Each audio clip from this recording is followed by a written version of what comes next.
Por suerte seguimos teniendo estrenos, y en este caso estrenos que vamos a poder disfrutar en todas las... bueno, podemos volver a los cines, a las salas de cine, que es donde más nos gusta ver películas, y en este caso películas nacionales que también vamos a poder ver por plataformas virtuales, pero lo bueno es que está volviendo y vuelve el cine nacional. Y en este caso, esta semana vamos a poder disfrutar de la ópera prima de Daniel Werner, que es Amor Bandido, que les voy a contar yo, no les voy a contar yo, les va a contar él porque está del otro lado ahí para charlar un poquito. Le doy las gracias, antes que nada, por estar ahí y charlar de su película. Hola Pablo, ¿qué tal? Buen día. Espero que estés bien. Gracias por la presentación. Y sí, acá estamos para hablar de mi ópera prima como director. Bien, perfecto. Bueno, creo que para quienes están del otro lado quieren saber un poquito cómo surgió, cuál fue la génesis, la semillita para Amor Bandido. Bueno, la primer semillita fue un sueño. Tengo la verdad que sueños constantes y fue uno que me inspiró muchísimo en relación a principalmente el devenir y el cambio que tiene el personaje, ¿no? Entonces, ese sueño que todavía hoy me lo acuerdo perfectamente. eh, Te digo porque me acuerdo de las reacciones del personaje, me acuerdo hasta casi que te podría decir con qué cámara y qué lente estaba filmado, los personajes que aparecían en el medio, y que un poquito de eso, algunas cosas mantuve, digamos, en la peli, pero bueno, digamos que principalmente fue un sueño donde me desperté con esta película, con esta historia. Y después de eso, obviamente, había que crearle alrededor todo un contexto, ¿no? De todo lo que sucede antes, cómo llegaban ahí. Como que mi historia era un corto en un solo plano, casi. Y... Pero bueno, obviamente, una peli en un solo plano, hay casos, de hecho, de películas hechas en un solo plano, pero no sería el caso de mi No, película. no, en este caso no. Pero lo bueno de ser esta tu película y de que haya nacido de un sueño, como estás contando ahora, es que uno ya sabe más o menos que tu subconsciente es así y nos tiró esta película, este Amor Bandido ahí en la pantalla grande, como tu primer gran película para poder conocer un poco más acerca de vos y de las cosas que por lo menos pudimos ver en la película y que se va a estrenar esta semana y se va a poder ver en el cine. Una de las cosas importantes que también tiene la película es está primero una dupla, después un triángulo, que después me di cuenta de que todos son los nombres de los protagonistas del elenco empiezan con F, con R, Renato, Romina, Rafael, así que es esta gran triunvirato de Rs. ¿Cómo fue encontrarle cara a ese sueño que tuviste? Sí, la verdad que el casting fue largo y extenso, porque la verdad que estuve como un proceso, la verdad que muy largo desde que logré, con que empecé a escribir y que empecé a materializar. Me encuentro con Diego Ábalos, el guionista de la peli, con el que escribí la película, y se fue pasando y postergando, y en todo ese tiempo mi cabeza estuvo pensando a ver quién podía actuar, quién podía actuar. Pensá que los primeros borradores que tengo en la compu son del 2006. O sea que estamos hablando hace 15 años, más o menos, que tengo en la cabeza esta historia. Y bueno, poco a poco fue llegando el nombre a medida que yo ya iba sabiendo una fecha más concreta, porque el protagonista de la película tenía que dar un chico de 16 años, por lo cual, si hubiese pensado un chico en el año 2006, hoy yo hubiese tenido casi 30 años, o sea que claramente ese casting era tirado a la basura, digamos, ¿no? A la papelera directo. Pero la verdad que Renato lo empecé a ver, vi un par de series, soy muy amigo de Santi Steven, que es para mí un personaje así muy gracioso, porque él desde muy chiquito empezó a trabajar en tele, más conocido como Roña, ¿no? De Chiquititas, que creo que tiene un gran, digamos, lo conoce todo el mundo principalmente porque fue su primer papel, porque era muy joven y ya hizo... Y entonces le empecé a escribir y le dije, y un sobrino mío que veía también el programa y me dice, el 14 me dijo. Y yo decía, ¿de qué me habla este pibe? Y era porque Renato era el número 14 en el equipo de 11 del programa este de televisión que hizo de jugadores de fútbol. Ujú. Y, y bueno, empezamos con, nunca me voy a olvidar la primer encuentro con Renato, que fuimos, que yo le dije, mira, soy vegetariano, veamos a dónde vamos a comer. Me dijo, mirá qué bueno, soy vegetariano. Entonces fuimos a un restaurante y adivina qué se pidió así un pedazo, medio kilo de asado, así, y le dije, ¿no era que vos querías como esta vez no comer carne? Y se comió medio kilo asado, pero igual lo más lindo fue una charla larguísima, me acuerdo que estuvimos un montón, me dijo, ¿sabés que esta historia, tipo enamorarse de una profesora, yo en el secundario, menor de edad, me podría haber pasado perfectamente, me dijo como... Y, y la verdad que eso es un poco la premisa de la película, ¿no? Que es quién nunca se enamoró de la persona equivocada, de una profesora, un profesor en el secundario, o cualquiera, ¿no? Un compañero del club, un compañero de lo que sea. Y entonces creo que es como una premisa que es muy afín a todos, ¿no? ¿Quién nunca, que nunca cometimos errores en el amor, ¿no? Que creo que es como... eh, creo que los psicólogos es donde más ganan un poco es en relación a esto, digamos, ¿no? Y los conflictos de las personas en relación a eso. Ujú. Pero, pero bueno, la verdad que en ese sentido, después la dupla con Romina fue mortal, porque si bien yo a Romy ya la conocía, pero nunca habíamos trabajado juntos, entonces fue muy bueno porque, bueno, le fui mandando el guión, fuimos trabajando, hay un tema de, obviamente, de desnudos en la película, por eso es un thriller erótico, digamos, tenían que, digamos, no solo actuar, sino también como físicamente estar muy activos, digamos, en la película, pues para mí, sin toda esa parte erótica, la primera parte no funciona y la segunda tampoco, digamos. Entonces, para mí era muy importante, hasta es una película que podríamos decir que medio como que en el medio cambia, por eso como que la describo como una película de dos géneros distintos. Y, y bueno, y después la presencia de Rafa Ferro para mí fue un lujazo. Con él yo había trabajado en Terror 5 hace ya varios años y ahí en Terror 5 yo como productor y siempre muy buena onda, siempre re predispuesto, trabajamos mucho el guión, creo que enriquecimos muchísimo su personaje, como que yo quizás lo había escrito quizás de director o para primista, como más lineal, con no tantos matices, como más a qué entraba la película él, y entonces fuimos creando como él a ver qué puede hacer, no hace falta que sea así, por eso a mí una de las escenas que más me gusta o que me gusta muchísimo es esa cena que tienen los tres, eh, que para mí es como muy divertida. Sí. Cuando, me acuerdo que cuando la hice, con Rafa tenía un pacto que era, yo te voy a decir, para mí está hecha, pero después te voy a dar una más, una toma más. Y siempre la hacía y a veces se iba en una que obviamente no quedó, pero en una de esas que Romina Ricci le cocina, digamos, ¿no? Y están ahí en la cena cenando, y en una de esas él le decía a Romy Ricci, como, y encima cocinás para el orto. Y no la dejamos, pero era como muy gracioso y porque todo era descomicidad dentro de su personaje. Entonces, la verdad que eso habla de un muy buen actor, que es lo mismo que hablo de Renato, ¿no? La verdad que Renato me hizo las cosas muy simples, es un pibe que también de muy chiquito trabaja, sé que, por ejemplo, la coach en Once era una actriz que es Vero Pelacini, que la verdad que ella es una parte de dirección de actores y ayudó muchísimo, hablé con ella, eh, y la verdad que es un Ujú. genio porque le puso una garra y un par de cosas que, que pocas veces podés encontrar en un chico también de su edad, ¿no? Y toda su capacidad actoral y su experiencia, pese a que tiene, hoy creo que ya tiene 23, 24 años, digamos. O sea Ujú. que, pero bueno, la verdad es que fue un lujo. Ujú. Y Y lo ni que, hablar de Mónica Gonzaga ahí va. y todos esos personajes que para mí fue, Mónica fue mortal, mortal. Claro, ahí te iba a preguntar, porque hacía bastante que no la veíamos a Mónica en la pantalla grande, más que nada también. Así que fue también un logro volver a traerla a los cines, a Mónica.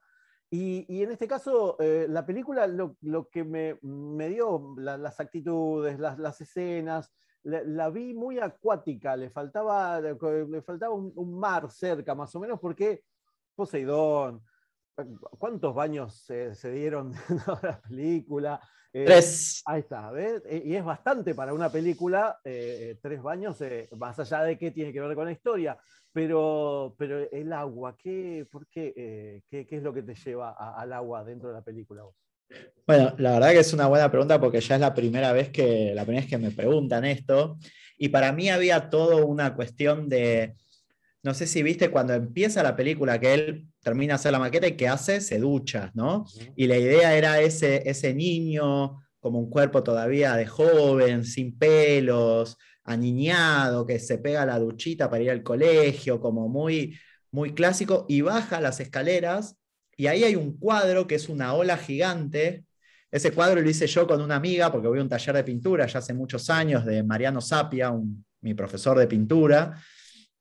Y ese cuadro lo hice especialmente para eso, que era nada, estas aguas danzantes que suceden, ¿no? Que no explico más por obvias cuestiones, ¿no? Ujú. Sí, sí. Pero después hay otra ducha, que es una ducha que se da después que se da unos besos con Romina, digamos, que es como un poquito más sexy, él está ahí como ya como en otras instancias y después hay otra ducha más que, bueno, es es ahí donde me gusta un poco.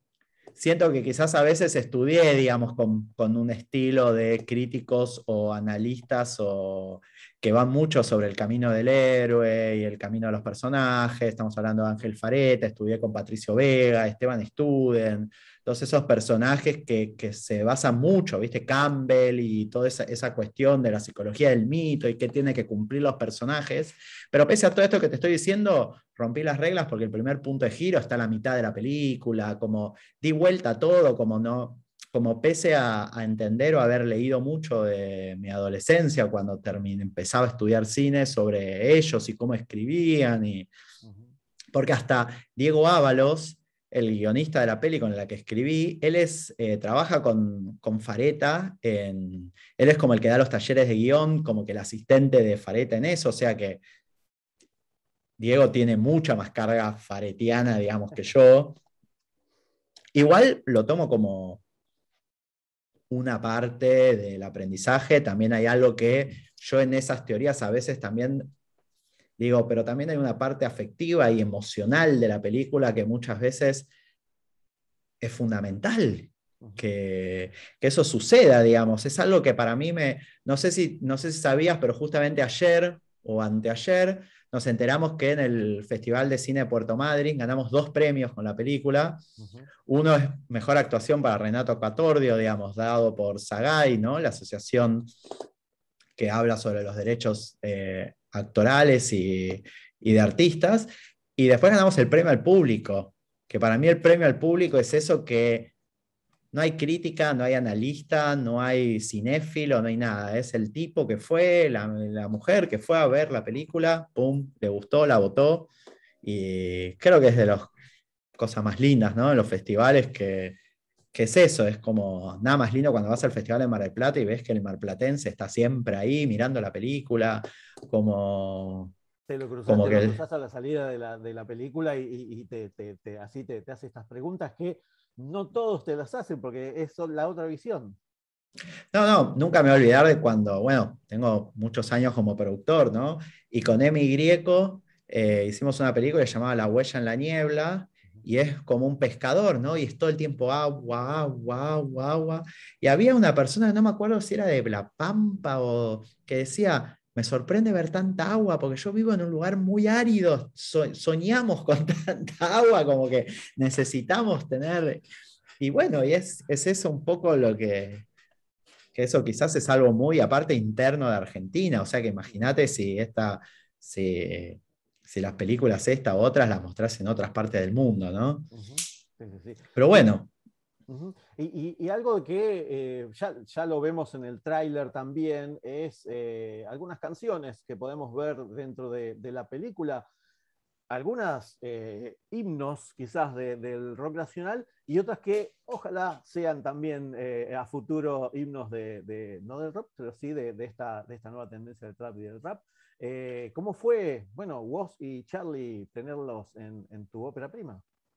Para mí fue, ahí puse mucha voluntad a nivel personal porque durante 3, 4 meses escribiendo, no te contestan, no, y yo la verdad que cuando le mostré la película a Diego Ábalos, el guionista, con el tema de Woz, con Andrómeda, que para mí es un temón, habla sobre lo difícil que es amar, y si yo amo bien, yo como amo está bien, no está mal, y un poco, bueno, estamos hablando de esto en la película, me dijo, él hasta pensó que Woz la había escrito para la película, la canción. Y para mí pegaba tanto, hasta más, te podría decir, hay un plano de la película que lo hice por el videoclip de esa canción, y que es cuando Rafa Ferro en un momento hace una cosa que está ahí, Uh-huh. pero bueno, y entonces como que me inspiró en muchas cosas, pero para mí lo principal era, yo necesito una canción que escuche una mujer de 40 años, como es Charly García, y un chico de 16 años que escucha ahora Woz, que tiene 6 millones de seguidores en Instagram, va a España, es un genio el pibe, es una luz, sus temas y las canciones y las letras son mortales, hasta presidenta de la nación, digamos, hablando de sus letras y la meritocracia y todo lo que ya sabemos. Y nada más lindo que cerrar y unir todas estas generaciones con un clásico de hace siglos y siglos y siglos, que es Bach, ¿no? Y un cello, ese cuerpo de mujer, esa cuestión que Renato, obviamente para la película tuvo que hacer unas clases de cello, y nunca me voy a olvidar que la primera clase, la profesora le enseña cómo agarrar el cello, cómo tenerlo y todo, y le dice, abrite de piernas, se lo puso entre las piernas, y se lo apoyó en el pecho y le dijo, te lo tenés que apoyar en el corazón. Y yo dije, chau, ahí es. Y ahí es donde empezamos un poco también a hablar en chiste, como que él todo el tiempo cuando la abraza a ella, la abraza como tocando un cello, todo el tiempo. Si ves todas las escenas, porque hasta un poco en chiste decíamos, la tenés que chelear un poco, ¿no? Acordate de chelearla, digamos, no abrazarla así nomás, no, abrazarla cual cello. Mirá, Y bueno, esa fue como una búsqueda. En un momento hasta buscamos a ver si ella no se podía teñir el pelo un poco más tipo color madera y demás. No llegó al color, se tiñó un poco, estaba un poco dorado, rojizo, pero no sé si es muy sutil, pero para mí era muy importante esa cuestión del chelo, y cuando están los dos en la bañera hablan del chelo. uh-huh. Bueno, todo lo que sucede con el chelo, ¿no? Exactamente. Bien. Y por último, bueno, preguntarte el tema de las locaciones, porque también son bastante importantes dentro de lo que tiene que ser, que ver con la peli. Colegio, se fueron hasta Córdoba también, creo, para la locación de alguna parte de la película. ¿No? ¿Ah? ¿A dónde? Entonces ese es un Mira. truco que... Lo único que te puedo decir es que si no sé si me acuerdo, a veces visto montañas, y no hay montañas en ese No, no, campo. no, mira. Bueno, te lo dejo ahí picando, pero no, filmamos algo que es muy gracioso. Yo que fui también el productor de la película, siempre toda la vida di muchos años clase de producción de cine y demás, y siempre decís, nunca hay que filmar en un lugar donde no entren los camiones, ¿no? Porque tenés que llevar los equipos, tenés que llevar todo. Bueno, yo había pensado, y el guión lo hice en base a un campo de una tía, con la que yo pasé mucho mi infancia, íbamos mucho como a veranear ahí, pero bueno, estéticamente no era el campo que necesitamos, si bien todo estaba en el lugar donde, digamos, tenía que tener una pileta enfrente, tenía que tener un montón de cosas, ese campo, por cuestiones de la dramaturgia o las cuestiones que suceden en el guión. Y bueno, fuimos a buscar otro y encontramos uno en Liniers, perdón, en Villars. Villars se llama, que queda, es entre, si vos vas a Luján y a Moreno, Uh-huh. hay una ruta que pasa por ahí, justo ahí en el medio. Creo que General Las Heras o algo así, es como lo más grande de ahí, que creo que ahí nos hospedamos. Era exactamente a 100 kilómetros la locación de Buenos Aires. Ujú. Ahí filmamos 3 semanas en ese campo y todos los días nos subíamos a 4x4 y entrábamos porque es una zona de Buenos Aires que es muy baja, por lo cual se inunda, por lo cual si no tenías 4x4 no podías entrar. O sea que todo lo que siempre uno dice, como que no se puede hacer películas porque donde no entran los camiones, yo fui ahí a donde no entraban los camiones, donde se inundaba, donde estábamos siempre embarrados, hicimos 3 semanas la película ahí. Tuvimos suerte que no llovió, porque haber salido de ese campo con lluvia era mucho peor. Ujú. Pero bueno, se entró todos los equipos con, obviamente los camiones no entraron, o sea que se llevaron como en carruajes atrás de las 4x4. Por suerte fue como filmamos 3 semanas, fue el primer día y se fue el último día. Pero, pero era muy gracioso que todos los días nos esperaban, no sé, 10 4x4 en la puerta del hotel para entrar a la locación. Pero para mí la locación, llegué ahí y dije, es esta, no hay otra. Fui con Andrea Benítez, que es la directora de arte, y nos miramos y no dijimos nada, nos miramos, ya está, arreglen plata, arreglen todo lo que tenían que hacer. Y después filmamos, sí, en el colegio, ay, no me acuerdo, en la Goethe-Schule creo que es, no me acuerdo el nombre, ahí Ujú. sé que es por ahí, cuando por Panamericana agarrás como para el ramal Tigre, Sí. que es un colegio que, bueno, tiene que dar de un chico de clase alta. Y después la locación, que es la casa de él, filmamos en una casa, me acuerdo que creo que es Luis María Campos y Olleros. Entramos a una casa enorme, con 2 autos así de increíbles, ascensor en una casa. eh, pero lo único que sentí cuando entré ahí era una opresión, una caja de zapatos, una casa que no tenían un libro. Era como Bueno. horrible, Ujú. horrible. Pero dije, esa opresión es la que tiene que sentir el personaje cuando habla con sus padres en esa película. Y dije, esto es el lugar. Y después de eso, bueno, filmamos un poco también por Once, Ujú. todas las caminatas de él.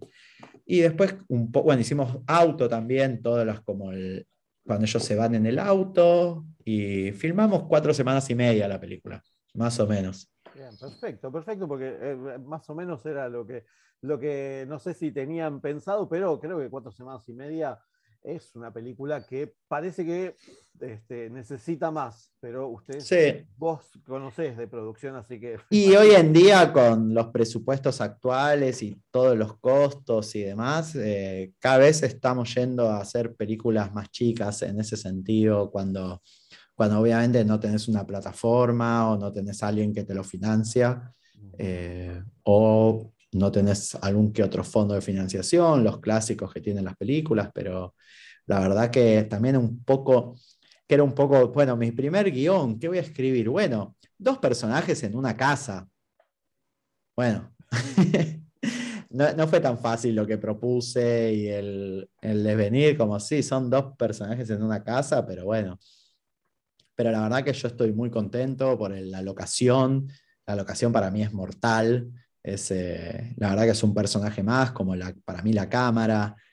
La cámara para mí era fundamental, como un poco esa idea de abolir ese concepto. Quizás es un poco erróneo, pero eso, director, ópera primista, plano contra plano, como yo quería que mi cámara cuente y que vaya directamente al grano. Bueno, viste un montón de planos que la cámara va para todos lados, se mueve, entra en bañaderas, un montón de cosas, y para mí eso era fundamental, digamos. Ujú. Y bueno, eso. Está, perfecto, sí, sí, ahí está. Esta semana van a poder disfrutar de Amor Bandido, dirigida por Daniel Werner, que también tiene su propia productora y bueno, quería eso, sí, a partir de consultarte, sí, a partir de esta tu ópera prima, que bueno, la estás acompañando porque tiene su tiempito y la pandemia creo que aletargó el estreno en salas. Pero bueno, sí, esto te animó, creo que sí, a estar preparando algo más a futuro. Tengo yo un guión escrito con Diego nuevamente. No fue un sueño, pero sí fue una historia que me contaron y la cambié, la di vuelta, le agregué personajes y demás, pero por ahora estoy como muy contento con esa historia, que es un drama que hay que ver, es más de relaciones de una familia.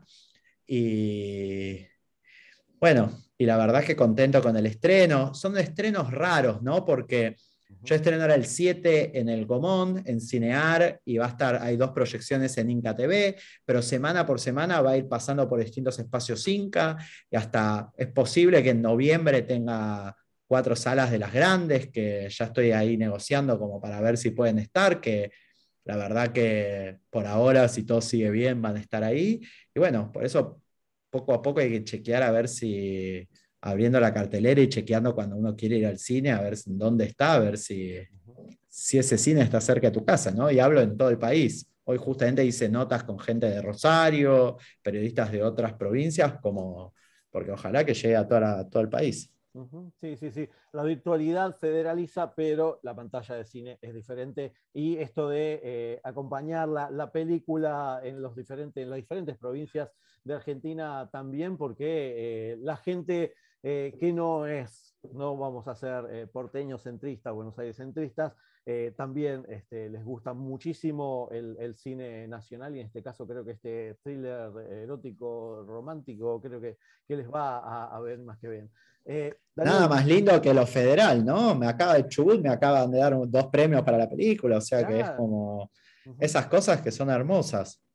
esa, la gente de Mafisi, ahí le mandamos un saludo que la verdad que saben de todo esto. Daniel, te agradezco muchísimo la entrevista y bueno, a futuro ojalá nos pusimos ahí en las nuevas normalidades para lo nuevo que vayas a ir preparando.